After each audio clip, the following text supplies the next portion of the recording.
Very good evening from the Nation Center here in the Kenyan capital, Nairobi. Many thanks for joining us on Front and Center. This is where every single week we converge here to try and make sense of what's happening in this country in politics and governance, try to take pulse of the state of the republic. And tonight we are keeping an eye on ongoing efforts behind the scenes, high level, we understand, to get a truce between the Kenya Kwanza government and the opposition Azimio la Umoja One Kenya coalition between President William Ruto and Azimio leader Raila Odinga. We understand there have been attempts at talks. We understand that the president has his conditions. The Azimio side have their conditions. Want to delve into that and see where we are heading. I am joined in studio tonight by governance analyst Arnold Maliba. Good morning, good evening, Arnold. Welcome back to the show. Thank you. We also have lawyer and political analyst Ishmael Nyaribo. Thank you for joining us, Ishmael. Thanks, Ben. Thanks for having me. Karibu sana. I'll be joined later on shortly by governance analyst Javas Bigambo. Let me begin with you, Arnold. Given what we have seen over the last couple of days, there was drama that was raised by the Azimio leader, who said the Tanzanian president, Samia Suluhu Hassan, was in the country at the invitation of the president, Ruto. And then he claimed that the Kenya Kwanza side were not keen on meeting with the Azimio side for some kind of mediation talks. Then the president visited the Tanzanian president, and then all these stories going around. What do you make of this search for this elusive truce? Whereas I am not so sure if the Tanzanian president was here, I also would want to know if it is wrong for the president to invite his guests. If truly the president invited the Tanzanian president over here, it was on his invitation, then do not know who then let the Azimio leader think that it was about mediation. They probably had their own business, even though you and I already know that State House has communicated and said that they are not aware of such a visit. Mm-hmm. And if truly the Tanzanian president was in Kenya, then she was here in her own individual capacity. So, of course, there is that bit. And then when the president was going to Tanzania the other day, he said that he did a tweet, of course, on his personal account, saying that he'll be going to Tanzania. And when he's back, he's open for a meet. I'm probably thinking that because he did it on his personal account, mm-hmm. it was to say that he's ready to meet if it's about their individuals. That was not taken very kindly by the Azimio side, who said a tweet is not a serious way of inviting a political nemesis for a sit-down. What do you make of that? Even if we were to walk back, how do you mediate, for example, the cost of living? I asked earlier on in the morning that I really want to understand. Probably Wakili Nyaribo here will really help me understand if there is any unit for those guys who've done economics that actually state that if two individuals sit together, then the cost of living will be going down. Uh-huh. If you bring in Samia to actually mediate on the cost of living, if that is the issue, of course you and I know that there are other issues. So the mediation here presupposes that we have got a crisis. Right. And the Azimio leader has actually said that we have got a serious crisis. How then would the president of a neighboring country mediate over the cost of living after Suluhu has mediated between William Ruto and Raila Odinga? Would then that affect the cost of flour? Mm-hmm. Would that affect how then everything runs? I do not think that the good thing about that particular outburst is that it's helped us, it's laid bare what really Azimio is about. Because allow me to just take you back in 1 minute. When we started the issue of going to the streets, it was about opening the servers. That was the first issue. Right. The second issue then was about the IBC selection panel forcing us out there. So we've gone on, and a number of reasons and issues have actually been brought to fore, including Leave Jubilee alone as an issue. As in, that is a national issue that we are supposed, as a nation, things are supposed to stop because apparently somebody has to leave Jubilee alone. The people in Jubilee are fighting, members of Jubilee, bona fide members of Jubilee are having a fight. Mm-hmm. That is just an elevated democratic conversation going on in Jubilee, right. But that apparently that should actually stop, and that is part and parcel of national conversation. A country that has got about 91, 92. I'll actually try check and see how many parties we have at the moment. that there's a fight in one party, and out of the over 90 political parties we have, the nation has to stop because there's a fight in one of those particular parties. Then eventually when they realized that that was not really working well with the masses, they realized that one of those issues that would work easy, that would be like good wins at the back of their sales, that was the cost of living. Otherwise, of all the 9 issues, even in the previous demonstrations, the cost of living was number 4. It's us who do commentary who came out and actually said that really, how is the cost of living number 4 when that is what to Wanjiku, that is the priority. So the issues about mediation are neither here nor there, because we've been, the agenda for what we are supposed to be talking about has been a moving target. Let me feel what Wakili Nyaribo has to say about this. Wakili, Azimio anti-government activity has gone down significantly. We've had undertones of mediation talks following intervention by the international community and the diplomatic corps. What's your take on all this? Yeah, and we must, Ben, look at the bigger picture. You know, we are not discussing about one party, or we are not discussing about even one individual. We are discussing about how Kenya can come together as a country. That is, I think, the main theme. And we should, each and everyone in the country, actually push towards ensuring that me and Maribe can go and have coffee, me and you and my brother here can go and have fun, whether we belong to UDA or we belong to Azimio. So if you ask me, the sentiments that mediation is neither here nor there, or if I may use my own words without borrowing from my brother Arnold, to assume that it is wrong for people to sit together, first and foremost, that's really a highest height of satanic concept. I would tell you, I am aware the president of the country is a Christian. And I'm telling you, come, let us reason together. That is in Isaiah, somewhere in Isaiah. Let's leave it to the priests. But we must accept that if Ben calls the 3 of us and we don't have the same opinion, that's cool. You see. So, and that's why actually, you see, that's why Suluhu jetted in secretly. And that's why I still believe the Azimio leader when he says, actually Suluhu came on invitation of the head of state. But the likes of those who don't believe in mediation probably made it very difficult. Because then if the president met the Tanzanian president, if she came, we still have to leave that room that, you know, there's a lot of politics behind it. Then the president would have had the hardliners who still believe that people should not sit together. So, and that is why in 2017, 2018, there was quite a lot of commotion behind the scenes until Raila Odinga shook hands with Uhuru Kenyatta. So even today, the biggest problem we have in Kenya are people who are actually saying that it is not correct for people to come, sit together and talk. Now, if you, my brother is saying, how is it possible to bring down cost of living just because 2 people are sitting? Of course, if myself and Malibe and my brother here, Bigambo, sit down, there is no way we can bring down cost of living. So then you agree it was not about the cost of living from the one. No, I agree entirely. It is the cost of living. It is the electioneering processes that have not been, that have been opaque, that have been hot air, that have been all this. So sitting together between Raila Odinga and William Ruto, of course it will enjoin all other principles and also the president's people. They will sit somewhere on the table. And I think what they are trying to do this year, unlike 2018, is each stakeholder is trying to say, hey, don't go ahead without me. We must give you what our opinion is. And I think that is important. But let the country be at peace. Let people sit together. There is no harm. Javas, before we get into it and what we are getting to know from our sources, what is your take on all this President Samia Suluhu Hassan jetting into the country? You know, there's no way. The State House has been very tight-lipped on this. They've tried to spin the story. We know for a fact she was here. And there's no way she can be here, and the government doesn't know. What do you make of all this? Well, thank you, Ben, for having me here and my kindred here tonight. I've heard my brother Nyaribo saying, hey, I thought he nearly wanted to start Ebbing Burning Spear singing here on the show tonight. On the issue of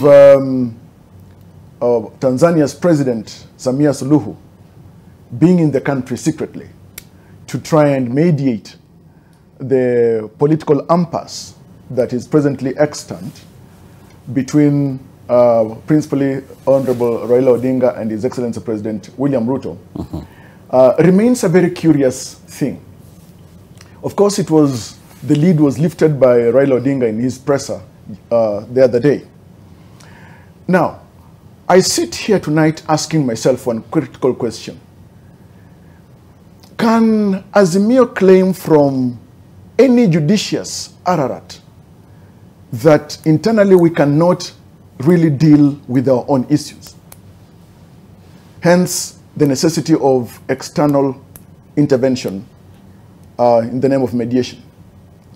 Now, President Suluhu is a great leader, and having been invited, as reported, by her peer, President William Ruto, would have been and is a great honor. But how come information about this is not coming out to the public as expected? Now, I do not want to go into the realm of speculation, but I want to say this. Who is it that reached out to President Samia? What was she to mediate?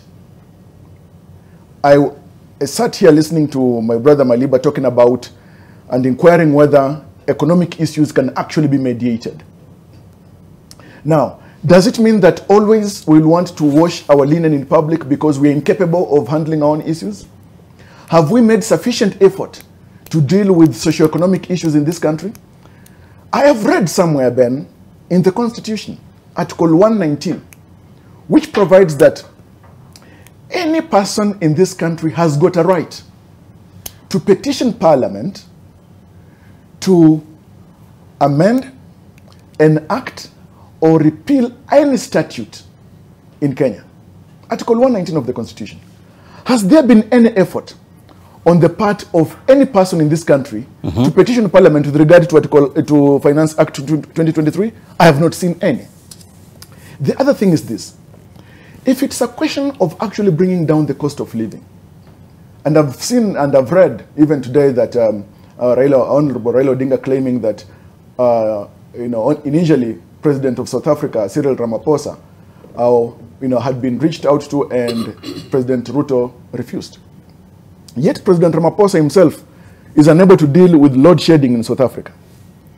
Now, does it have to take President Ramaphosa or President Suluhu to come and tell us that we need to look at our Finance Act? That's a good question. Or that we need to look at our policies to bring down the cost of living? I want you to hold it there. We're coming to take it right from there. I want us to take a very quick commercial break just before the top of the hour. Pay some bills real quick. We are back shortly, and when we come back, we shall talk about what Javas is talking about there. Is it necessary for this mediation, given the issues that are on the table? From what we are learning from the government is that the president does not want mediation by any sitting head of state. We have not verified that. So don't go anywhere. We're back shortly with more on this.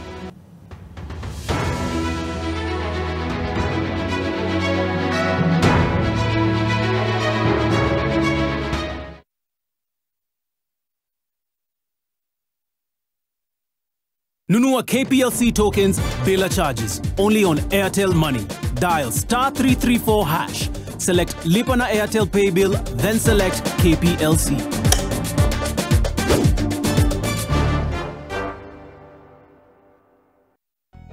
If you want to be free and live like a child again, why stress about germs?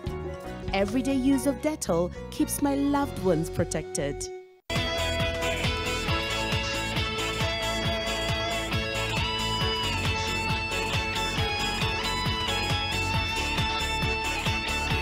Safaricom Investment Cooperative brings you affordable yet luxurious residential apartments in Ruaka. Prices ranging from 3.2 million for studio apartment to a favorable 6.5 million for a 2-bedroom, the Miran residence is the perfect investment suited for you.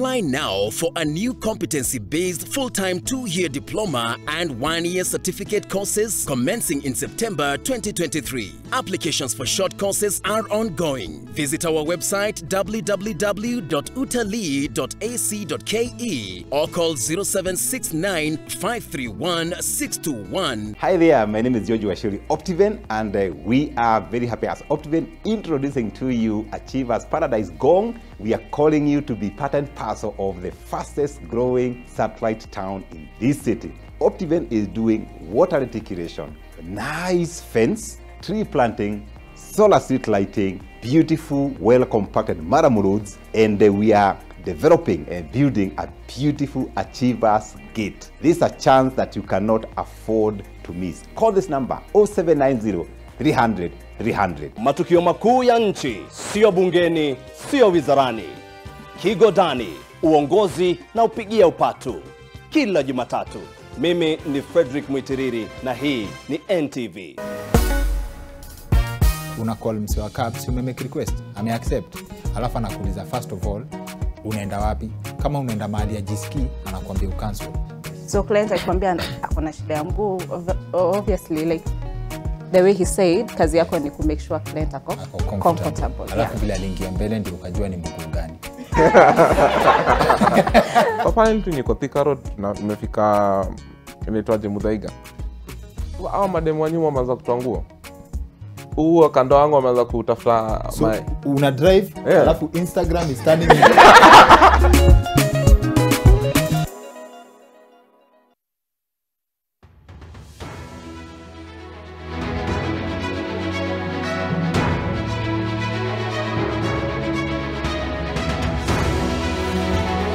Welcome back to Front and Center here on NTV. We are talking about the ongoing high-level mediation to try and avoid or avert a full-blown political crisis in the country between Kenya Kwanza government and Azimio la Umoja One Kenya coalition.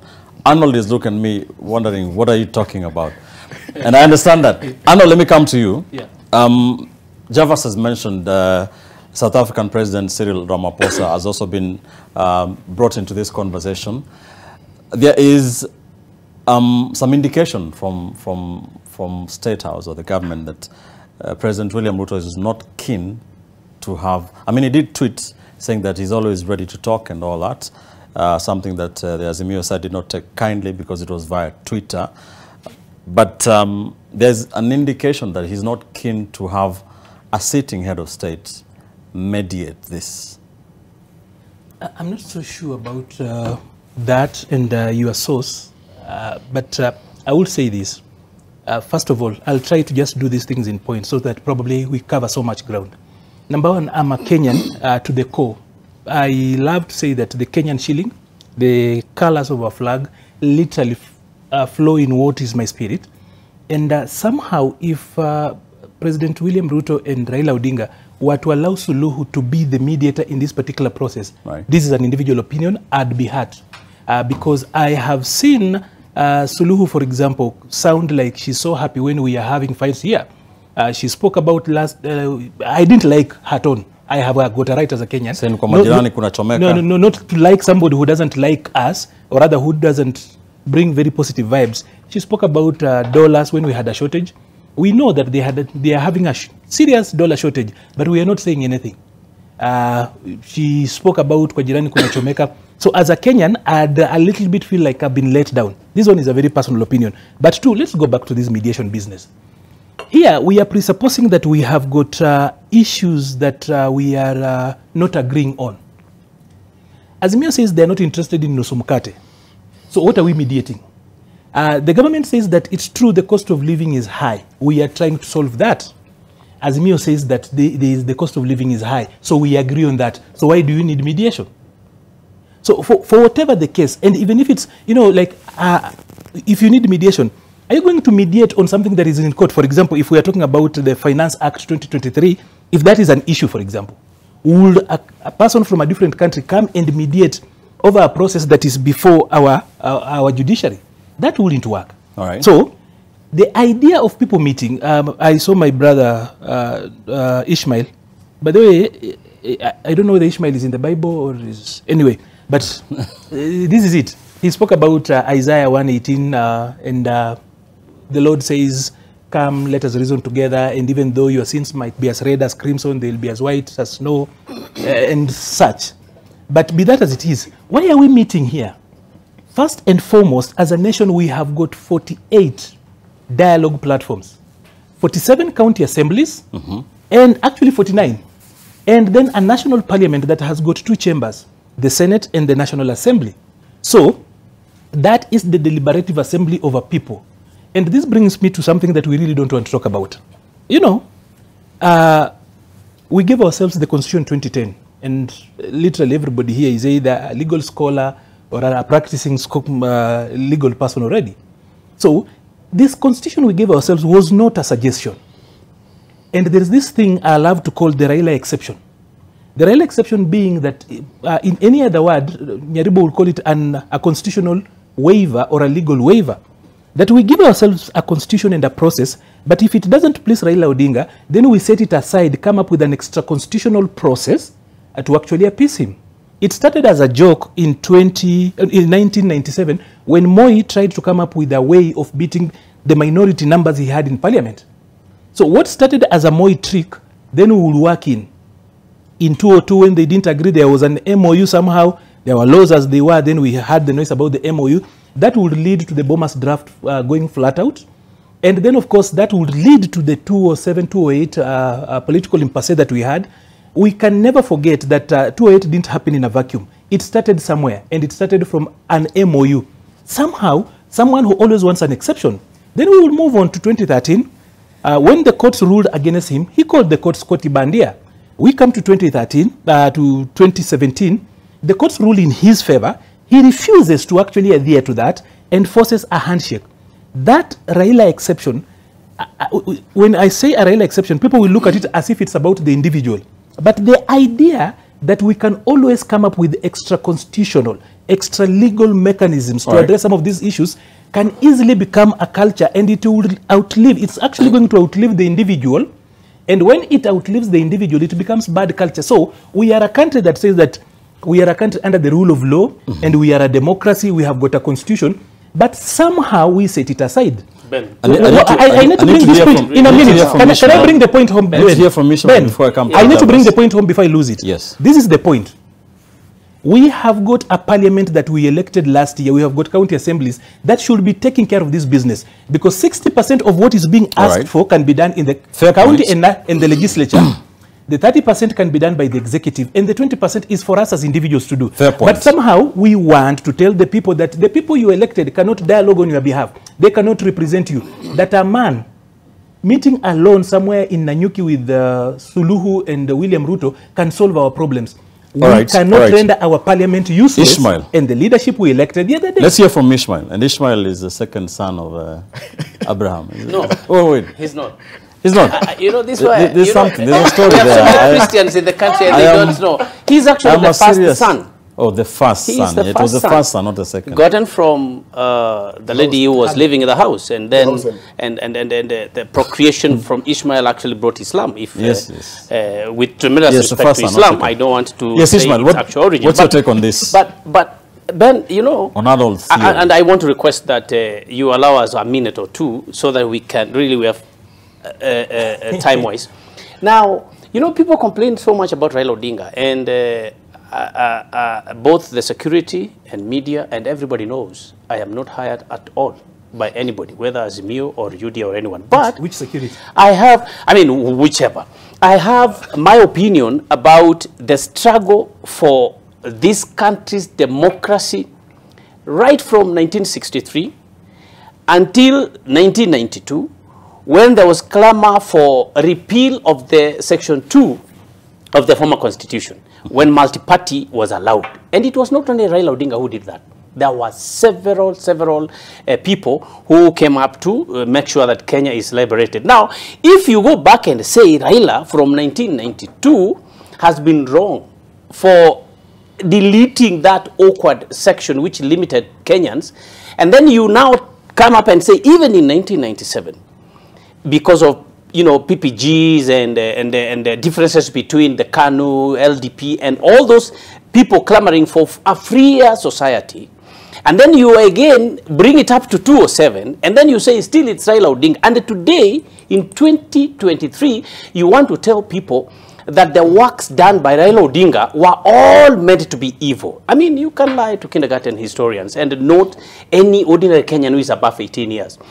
You can say Raila Odinga has a certain motive. You can discuss that independently, and he has a right to go whichever direction he wants to go politically.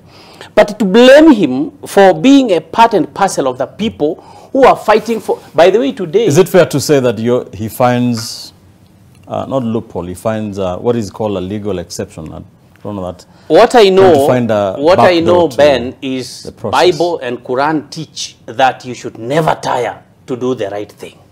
Whether he always finds himself on the wrong side, I do not really mind. But you should never say that you have tried 6 times and you have, and then the courts of law have actually said this one you won, or this one was not very clear. So I mean, you look at 207, you look at 2017 itself. All right. I mean, the courts sided with him. Let's not be so much. No, Ben, just let me prosecute my last point. Yes.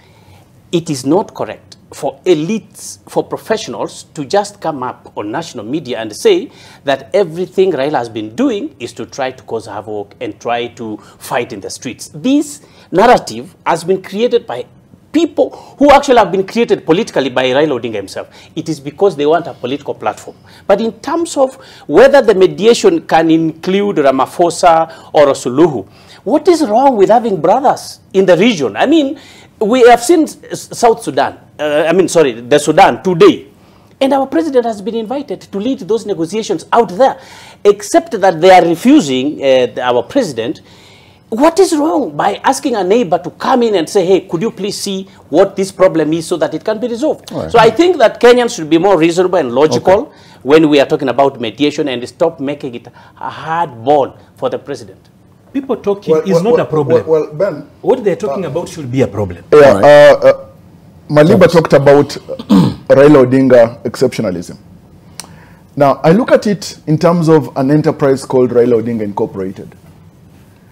For this reason, that if at all we are looking at the interests of the sovereign, then practically speaking, the issues of the sovereign do not need mediation. Today, with a functional parliament, with a consciousness of the polity, it is possible for us to deal with everything that we are facing in this country. For how long will we be wailing from the rooftops to have our neighbors intervene on issues that are bedeviling our socio-political circumstances? And look at it this way. Raila Odinga is a celebrated icon. In fact, we should have a great statue erected of him to celebrate how he has magnificently navigated the political scene. That aside, we should also appreciate that there are times when he's shooting in the dark and trying to lead astray. For these reasons, that one, the issues on the table to do with the economy, to do with IBC, do not need any intermediary or mediator. We as a people can come together harmoniously. We gave unto ourselves this constitution. 67% of Kenyans voted for this constitution during the referendum in 2010. How I look at it is that we are in the unique circumstance of embracing toxic democracy, as I find it. So toxic that we look at everything through the lenses of our tribes, our regions, and selfish interests. Now, a bit of history, briefly, before I keep quiet. In 2002, remember that behind the curtains there had been negotiations for the opposition to face KANU. Do you know that it is the late Simeon Nyachai who had been settled on to be the flag bearer? But Raila Odinga knew that with the Simeon Nyachai presidency coming from South Nyanza, Raila Odinga would be vanquished politically. He would be exterminated. And that's why he came up with the declaration of Kibaki Tosha.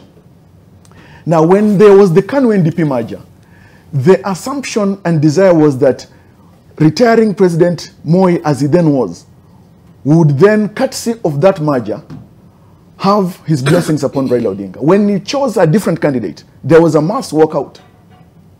Now, it's a question of pursuit of selfish political interests, pursuit of self-actualization, which is not wrong, it's not a sin. The other thing is this. When we had issues of 2007, as my brother Ishmael cites, those issues were critical. 2007, it was a very unique circumstance, a history that we never want to go there. In fact, I find a problem with any Kenyan who looks at 2007 with glee and says that the way negotiations happened in 2007, so should they happen now. That was a very tainting history that we have that none of us should look back with pride at. Now, look at the other handshake that Mwai Kibaki had with Raila Odinga. It was upon the collapse of the MOU. Let me ask you, was the MOU in the interest of the sovereign?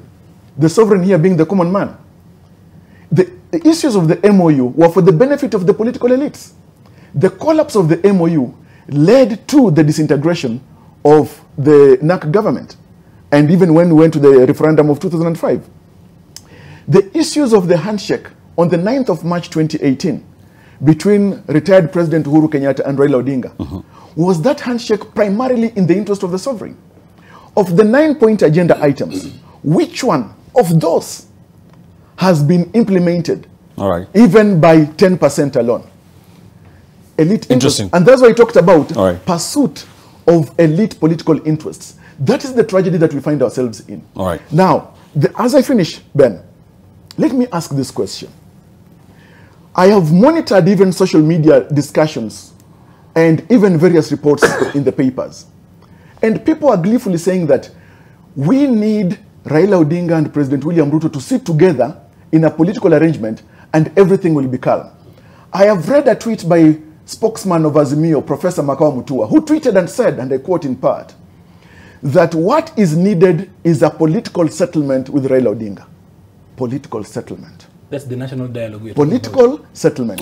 Then you tell me that that is about... We'll get to that. Now, whether we are heading into another handshake. I close by saying this. Yes. Then you tell me that that is about reducing the cost of living?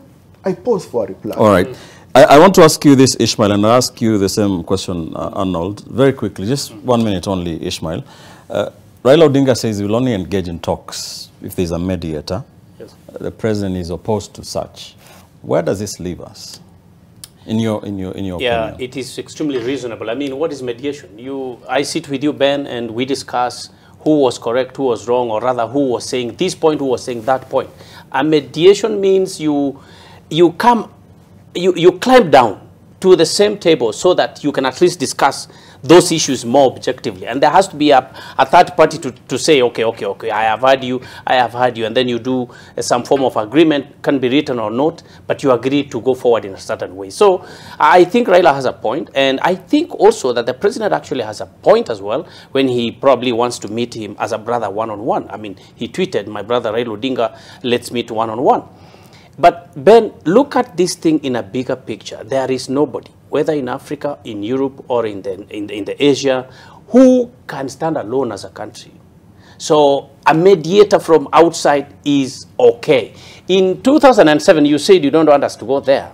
We brought in all these issues we wanted to discuss. It went to Parliament. Parliamentarians refused.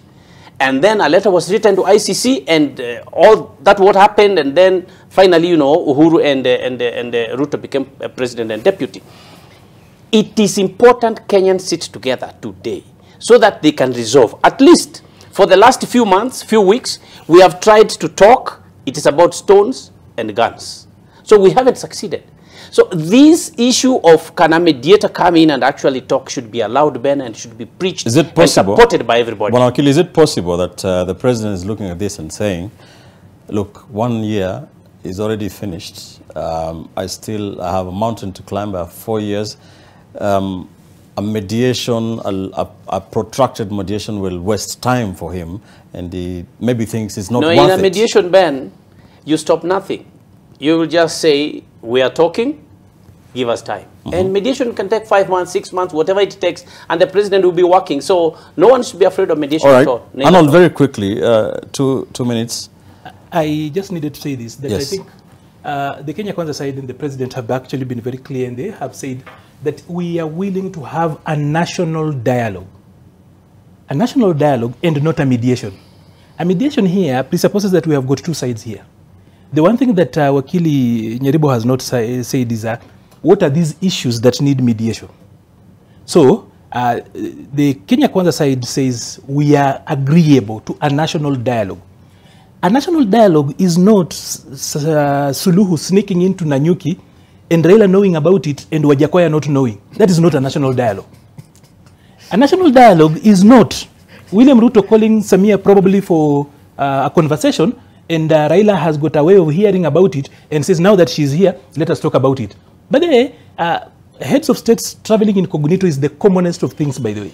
What you hear about is just the small part of it. So this is what the government said, and I think they make, for me, the most reason, or rather the biggest part of the logical part for me is that, number one, can we have a national dialogue within the framework and the ambit of the law? And the law has set up, we gave ourselves a constitution that has actually given us, number one, there's the law, there's the constitution, then there are institutions. When we set aside these institutions, we are collapsing the Kenyan system, and in my opinion, we are rigging the system we gave ourselves. And once you rig that particular system, including the people we have put in place by our vote, which is sacred, it means we are invalidating the power of the vote. So, to come up with a system outside of that, and that is why we already have got a framework that is actually anchored in law. We have got a parliamentary process. The reason why we have got parliament sitting continuously is because as a nation we need to talk to each other. And the definition of parliament, I think we've said this a lot of times, the basic definition of parliament is the manifestation of the people as a government. So when Raila Odinga keeps on talking about him being rigged out, and clearly what we see here is his attempt once more to rig the Kenyan system, then you wonder who actually is the rigging person here. He has rigged our system. We need Ben, there's something I'd like to disabuse. 40 seconds only. We need to take the issue about the power of the sovereign. There's been so much talk about the sovereign exercising their will. The Constitution of Kenya 2010 provides about 4 or 5 mechanisms through which the sovereign can exercise their vote, their right directly. Directly. 1, through elections. 2, through Article 255 or 257 of the Constitution, through the referendum. 3rd, through public participation, which is domiciled in Article 10 sub Article 2 of the Constitution. And 4th, through engagement in the manner in which the executive nominates, before appointing officially, persons to serve such as cabinet secretaries, principal secretaries, by way of memoranda and public participation. Those are the constitutional mechanisms. You see, let us agree that if we go outside the guardrails of law, then we lose the very essence of constitutional guardrails. Fair enough, fair enough. Please hold that thought there. Let's take a quick commercial break here on Front and Center. When we get back, we'll get away from all these international mediators or proposals to have heads of state come and mediate between the 2 sides of the political divide and talk about proposals we've had from our sources of internal kind of mediation. Don't go too far.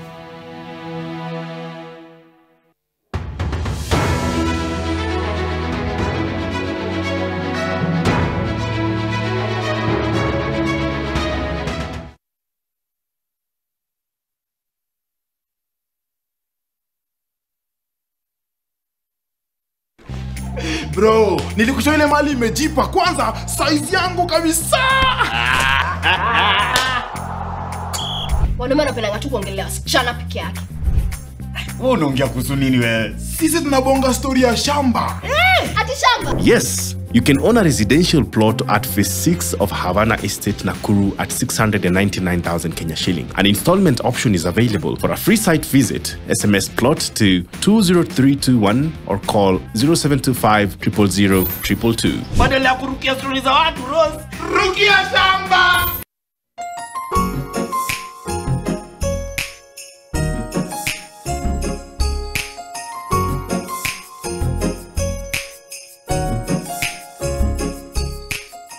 Do not hold back in any situation. Eno gets to work on the 6 symptoms of heartburn fast. You do know you said all of that out loud, right? If symptoms persist, seek medical advice. The shillings, the cents, the billings, the debt. I bring it in depth, the full length and breadth. Business redefined. I am Julian Amboko and this is NTV. Time to step out, get down and jam down. Right into reggae, raga, roots, and everything that makes you say wagwan. They talk about radio silence. We don't know what that's about. We jam up the volume and the vibes on your radio on 96.3 Nation FM. We take a ride to the hood. Jumtani, ndio mambo iko na design ya kivyake. Jam down mtaani. Tunaingia mtaa wako na tunaguziana na watu wetu. Kiroma ni muhimu na pia ni muhimu kujiupdate na nini kina trend kwa zone ya reggae. Hapa ni Jam Down Vibes. We jam down way past when the sun goes down. And that's how it goes down. Jam Down style on 96.3 Nation.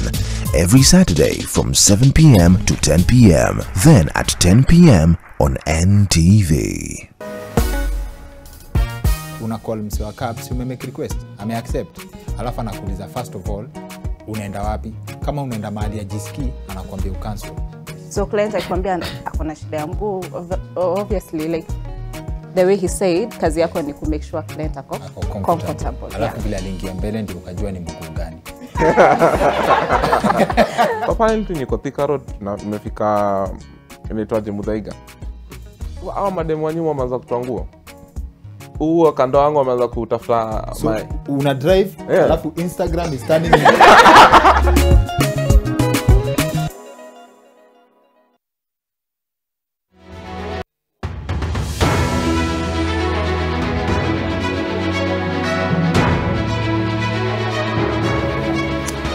Welcome back to the broadcast. This is Front and Center here on NTV. Thank you for staying with us. We're talking about talks or efforts of high-level mediation behind the scenes. We understand has been ongoing. There has been pressure on the two gentlemen leading the two sides of the political divide, President William Ruto and the leader of Azimio, Raila Odinga, to have some kind of talks, whether it's mediation, whether it's dialogue. Remember the bipartisan talks between the two sides that was internal, hit a snag. Gentlemen, let's switch the discussion and talk about now, away from Cyril Ramaphosa's and Samia Suluhu Hassan's of this world. Is there a chance, Arnold, let me begin with you, for internal higher level mediation, not what we had a couple of weeks ago with a bipartisan that incorporated members of parliament and all that. We've had reports of Kenya Kwanza proposing to have Musalia Mudavadi and the Speaker of the National Assembly, Moses Wetangula, and one other person. And Azmi also have their senior figureheads in politics. Is that an option for this country? From where I sit, I think the highest level of decision-making in this country is Parliament, the National Assembly, and then the Senate for purposes of devolved units. But then we have got, at the executive level, a decision-making agency called the Cabinet.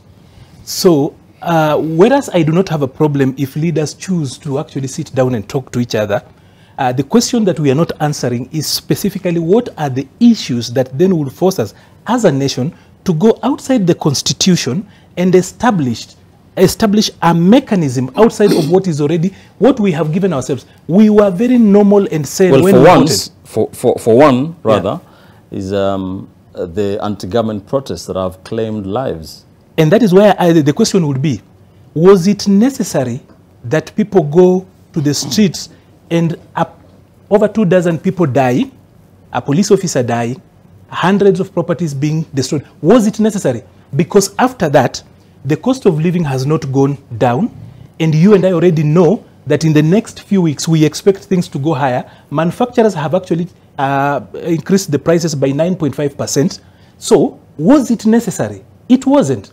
I have said this repeatedly, and probably I need to repeat. 60% of what is being asked for can be done in the National Assembly and the county assemblies. If it's about the cost of living, agriculture, partly besides policy, is a devolved function. I have not seen anyone do maandamano talking about food going to a governor's office. So, even as we go around these issues, so it's easy, even if they want to have Davadi, they want to have Wetangula, my biggest question still remains, what is this that you want us to talk about? Because if it's the cost of living, let's talk about that will be solved within the budgeting cycle, right? Yeah. You cannot do that outside of the Public Finance Management Act, the budgeting cycle, as it were. So, would we set up and review these issues outside of Parliament and then come in and endorse that? Okay. That goes back to the issue I spoke about. My Liba here. I need to go through. I need to go through Ishmael first, very quickly. This kind of rigging, of systemic rigging, is what actually solves the problems in this country. I can't finish my points. He's finishing your points for you. We have All right. respect time. Okay. You know what Arnold is asking? What is this that is making us not to go through the established national dialogue mechanisms? And like Parliament, he has said that. Is that not a straightforward answer? There is suspicion amongst the members of Parliament. So do this we break Parliament the law? itself, So do we break the this law? Parliament itself has suspicion. Just give me a moment. I want to explain this so you understand. Immediately after the elections, it was clear where is the majority and where is the minority. What is wrong with that? Therefore, immediately after that, the executive, which has power, started to poach and pick guys from UDM, guys from Jubilee, guys who are supporting Kenya. Give me time. Don't heckle. Don't heckle. Don't heckle. We'll come to that. You'll get your time. So, after this executive, the government has actually picked everybody else to its side. Definitely, it is the majority. For me, now, just recently, just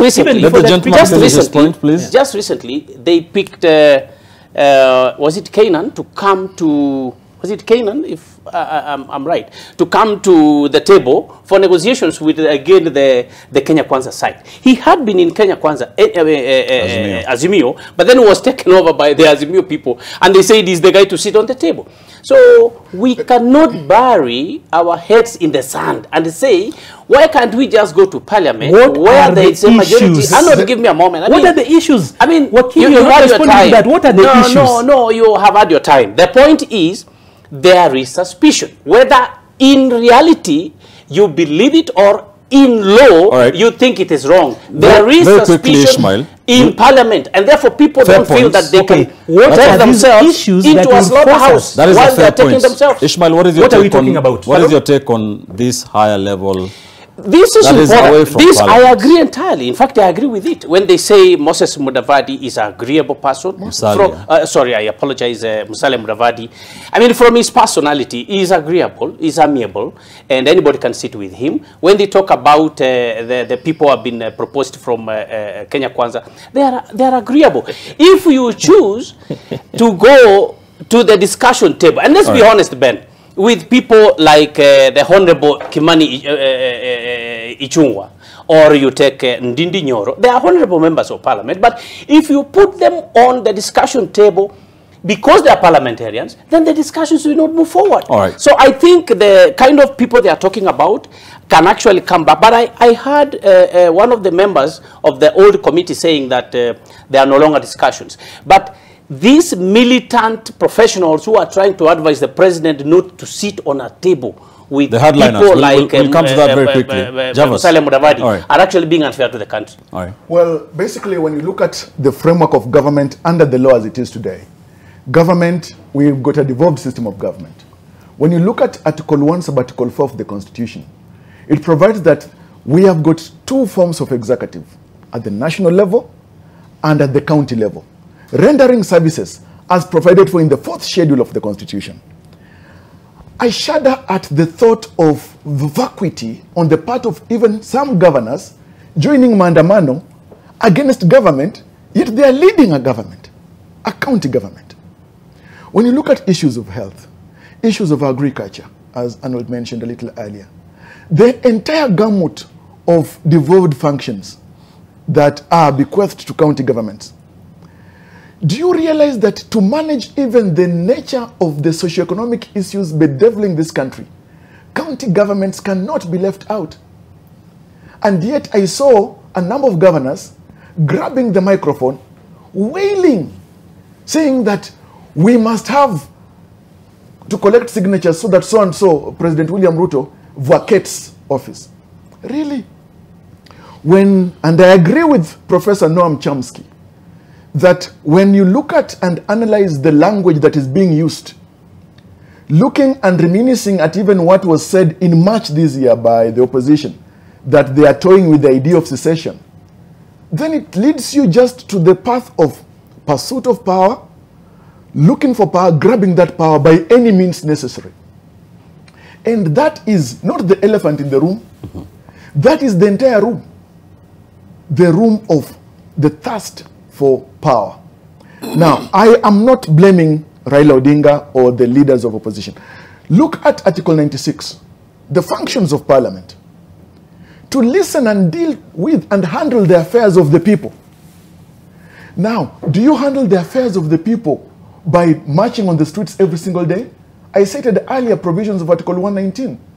I think time will, and in fact it has come, that we must demand the best of our leaders, the best of our parliament, to discharge their mandate as per the Constitution. All right. I needed to actually just add this with Ben. And as you do, tell me this. Yes. Do you agree there are hardliners on both sides that should be kept far away from this process? Okay, thank you. So I'll start with that particular point. He says that people who are amiable, like the Prime Cabinet Secretary Musalia Mudavadi, and he even mentioned, I think, Wetangula, people who will actually throw that. You know, this is like a moment for a very light moment.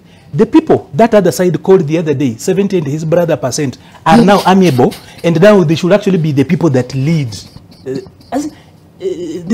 kind of jokes that are on this particular country are actually so much. But I needed to bring this point home. He has brought out the issue that the legislature has been bought, and he spoke about people having been picked, as if members of parliament walking, normal human beings, are on shelves and you can pick them, or they are by the roadside. I need to give you an example of a county government that has actually brought together a governor who has brought in people from the Azimio side. Governor Sakaja of Nairobi reached out to Raila Odinga, reached out to William Ruto, reached out to all those people, and even asked them to bring their people. And they sit in Sakaja's cabinet. He is working with ODM MCAs very effectively. On that one, ODM does not see that the executive has captured the legislature, which is the county assembly. But at the national level, where Raila has given the go-ahead. So the problem here is that Jalango is only wrong because he went to government before Raila went there. Otherwise, it would be okay if Raila went ahead and then Jalango wanafuata nyuma. All right. So, because in Nairobi County Assembly, in Nairobi, you know, you actually have to eat my younger brother. You see, he's giving a wrong in Nairobi, no, Sakaja is an executive at the county level. County MC. He has reached out. He reached out. And this is common knowledge. He reached out to Raila. But you see, members in Sakaja's cabinet are ODM members, serving ODM people who are leaders in ODM. I would buttress that point by saying this. Yeah. Governor Sakaja has exemplified the issue of bipartisan working arrangement. Yes. It's not that he has brought them. I mean, it's not that he has what has Governor Sakaja brought in? Has he seen a receipt? Now, Ishmael, what is your response to that example? Has William issued a receipt for anyone? You know, integrity in what you know and the information and the way you bring it out should be a cross-board. It should not be that you will say a point just to steal that particular. What Sakaja has done is he has sat down with the Azimio team in City Hall and told them, guys, there is no need for us for push and pull. In terms of policies, if they are not correct, you can air your views. Ask a question. And if they are correct, you can support me. There's something. It will help you prosecute your point. It will help you prosecute your point. Let's start with the executive. He has not convinced any UDA member to go to Azimio. Neither has he convinced any Azimio MCA to go to UDA. So he's actually using the word board. Now let me I'll give you 30 seconds. I think Ben, you should be honest. 30 seconds. For example, I think you should be honest. Governor Sakaja food school feeding program. It is happening in all the wards and all the sub-counties in Nairobi. The issue, for example, of bursary disbursement across Nairobi, he is working and dealing with all MCAs in Nairobi, regardless of party or affiliation. That's correct. Has he bought them? All right. And that's what I'm talking about. And that is exactly. And that's why at the national level, we need some kind of order here. This is happening. I mean, this is. And I need to move away from this. 30 seconds. I just need to say this. Number one, when he uses the word bought, you know, Akil here is actually speaking it emphatically as if he was the one who designed the contract that bought those members of parliament he's speaking about. Whereas we have got people in the executive, he doesn't want to respond to the issue in the executive at the county level, but he's so quick to actually just point about MCAs. All right. MCAs are working with this particular end. Away from that, gentlemen, away from that, I only when have you five. know, he has said board. He has used terminologies I did not. You're the one who said board. You can replay. I said that the executive said William over. You said the executive board. actually took over. It's on tape. You said it's on board. tape. It can be I have a played. question for you. Did you we have 5 it? minutes only. Question for you. Let me start with you, then I go to Javas. As we wind this up, should the bipartisan talks that we saw earlier, in your opinion, 1 minute only, should they be brought back? The ones involving the members of parliament and all that. Well, the ones that have stalled. I have a difficulty. Yes, they should be brought actually. The main honest position is those discussions should be brought back. But I have one difficulty. You can never sit on a talking table if you already suspect each other. That's my only concern. All right. If that hurdle can be crossed, I think that they can come back. And there is already a proposal to have acceptable, quote unquote, senior leaders of this country be involved. If what Javas is saying, maybe, and what Arnold is alluding to, if they can involve maybe 47 governors, if they are interested, and it can be structured that way, then that's okay. But in terms of negotiations and mediation, it is extremely important for the country. Arnold, 1 minute only. Should the bipartisan talks that stall be brought back? Yes, and you asked me earlier on if there are hardliners that should not be allowed around these particular conversations. There are no hardliners. There are only Kenyans with their opinion. They are allowed under Article 38. This is a fact, Arnold. There are hardliners. Hardliner is very simple. How do you define a hardliner?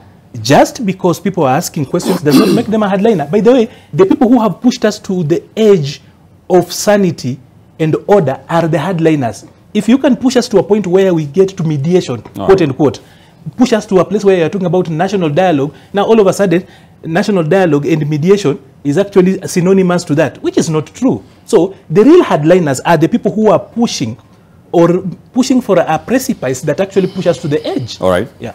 There are militant leaders, Arnold. I mean, they are stalled by partisan. Well, I think it was a sober moment when His Excellency the President said that he has listened to the calls of the people and the opposition and said that a bipartisan framework could be appropriate.